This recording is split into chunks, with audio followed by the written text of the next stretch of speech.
Phone line पर हमारे साथ बीजेपी नेता शाहनवाज हुसैन जुड़ रहे हैं। जी शहनवाज हुसैन जी, विश्वेश्वर ओझा की हत्या एक बड़ा नुकसान है पार्टी के लिए, एक बेहद दुखद घटना। किस तरह से देखते हैं इस नुकसान? नहीं, देखिए, विश्वेश्वर ओझा हमारे पार्टी के बड़े नेता थे, चुनाव लड़ा, हम खुद उनके प्रचार में गए थे, एक मजबूत नेता थे। और जिस तरह से उनकी हत्या हुई है, ये जंगल राज का पूरी तरह प्रतीक है। इस पर भारतीय जनता पार्टी खामोश बैठने वाली नहीं है। नीतीश कुमार जी ने जब हुकूमत उनको मिली थी तब ये कहा था कि वो कानून का राज स्थापित करेंगे। उनकी जो छवि थी भारतीय जनता पार्टी के साथ जब शासन में थे, तब उन्होंने कानून का राज स्थापित करने वाली छवि थी। लेकिन आज जिस तरह से हत्या हो रही है, रोज हत्या हो रही है, और ये विश्वेश्वर ओझा की हत्या पूरी तरह राजनीतिक हत्या है। ये भारतीय जनता पार्टी के एक बड़े नेता पर हमला है और भारतीय जनता पार्टी इसकी घोर निंदा करती है और सरकार को चेताती है कि हम इस पर खामोश बैठने वाले नहीं हैं, आंदोलन का रास्ता अपनाएंगे।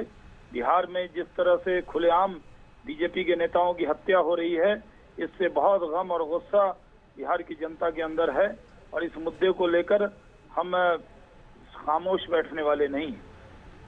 बिहार बीजेपी के उपाध्यक्ष थे विश्वेश्वर ओझा, किस तरह से देखते हैं आप इस नुकसान को पार्टी के लिए? कितनी बड़ी क्षति है ये पार्टी के लिए, और क्या कारण आपके हिसाब से हो सकते हैं इस हत्या के पीछे? ये बहुत बड़ी क्षति है पार्टी के लिए, क्योंकि विश्वेश्वर ओझा हमारे पार्टी के बड़े नेता थे। उन्होंने चुनाव के अंदर उस पूरे शाहबाद इलाके में उनका एक बड़ा नाम था, पूरा समाज उनसे जुड़ा रहता था।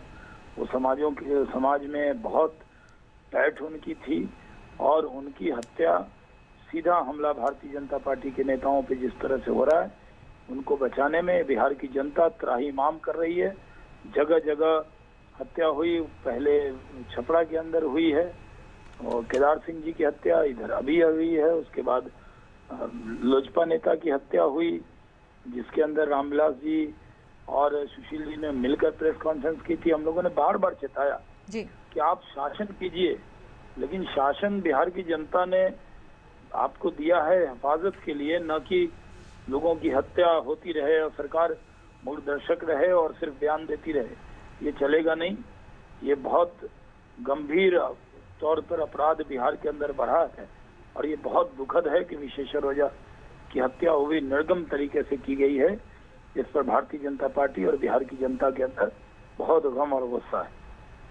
जी शहनवाज जी, बहुत बहुत शुक्रिया डीडी न्यूज़ से बात करने के लिए। और बीजेपी नेता गिरिराज सिंह हमारे साथ फ़ोन लाइन पर जुड़ रहे हैं। गिरिराज जी, विश्वेश्वर ओझा की जिस तरह सरेआम अज्ञात हमलावरों ने हत्या की है, एक बेहद दुखद घटना और पार्टी के लिए भी एक बड़ा नुकसान है।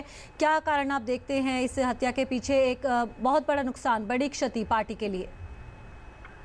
बिहार में जिस जंगल राज की बात हम लोग करते थे और नीतीश कुमार सत्ता के सुख के लिए जिस तरह से जंगल राज को पुनर्स्थापित किया है, और पहली बार बिहार में इधर दशकों बाद ये राजनीतिक हत्या का दौर शुरू हुआ है विरोधियों का मुंह बंद करने के लिए। मुझे तो लगता है कि ये जलियांवाला बाग की तरह सामूहिक हत्या हुआ था, उसी ढंग से राजनीतिक हत्या हो रहा है।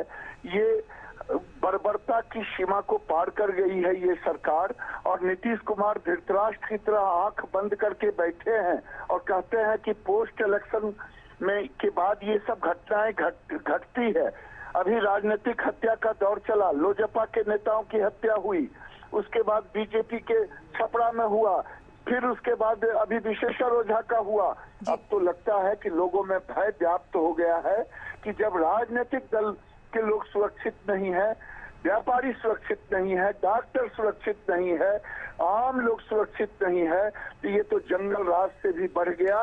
ये जंगल राज 2 नहीं, जंगल राज 4 हो गया है और इसका जवाब बिहार की जनता देगी। और नीतीश कुमार उसी तरह से जैसे रोम जल रहा था और नीरो बंसी बजा रहे थे, उसी तरह से नीतीश कुमार आनंद से कह रहे हैं कि पोस्ट इलेक्शन ये सब होता है।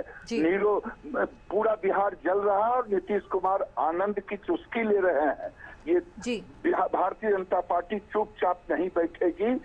बिहार के लोगों को जगा करके नीतीश कुमार आपको बताना पड़ेगा कि नीतीश कुमार, आपको अमन चैन शांति और विकास के लिए लोगों ने सत्ता सौंपा है, आपको हत्यारा बनने के लिए नहीं। इसके हत्यारा अगर कोई है तो नीतीश कुमार हत्यारा। जी बहुत बहुत शुक्रिया डीडी न्यूज़ से बात करने के लिए। तो बिहार बीजेपी उपाध्यक्ष विश्वेश्वर ओझा की आरा में अज्ञात हमलावरों ने गोली मारकर हत्या कर दी है। तो